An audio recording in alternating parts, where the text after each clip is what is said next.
Praise the Lord. கர்த்தருக்கு ஸ்தோத்திரம்.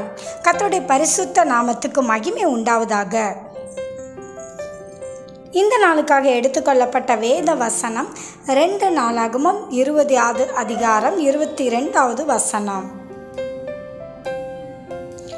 அவர்கள் பாடி துதி செய்ய தொடங்கின போது யூதாவுக்கு விரோதமாய் வந்து பதவி இருந்த அம்மோன் புத்திரரையும் மோவாபியரும் சேயீர் மலை தேசத்தாரையும் ஒருவருக்கு விரோதமாய் ஒருவரை கர்த்தர் எழும்ப பண்ணினதினால் அவர்கள் வெட்டுண்டு விழுந்தார்கள். ஆமென். இதை பார்த்து கொண்டு இருக்கிற பிரியமான சகோதர சகோதரிகளே, யோசபாத் ராஜா காலத்தில் யோசபாத் ராஜாவுக்கு விரோதமாகவும் இஸ்ரவேல் ஜனங்களுக்கு விரோதமாகவும் இந்த அம்மோன் புத்திரரும் மோவாபியர்களும் அவர்களுக்கு விரோதமாக எழும்பினார்கள்.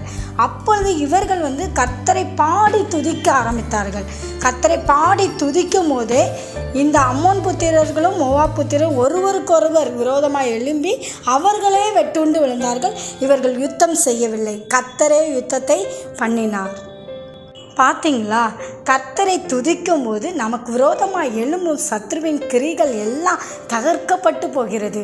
ஆகவே நாம் அனுதினமும் கர்த்தரை துதிக்க வேண்டும். அப்படி நம்ம துதிக்கும் போது நமக்கு விரோதமாக எழும்புகிற சத்ருவின் கிரிகளை எல்லாம் கர்த்தர் அழித்து நாம் வெற்றியுள்ள வாழ்க்கை வாழும்படி கர்த்தர் நமக்கு செய்வார்.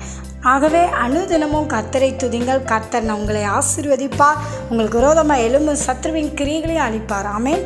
தேவன் தாமே உங்களை ஆசீர்வதிப்பாராக.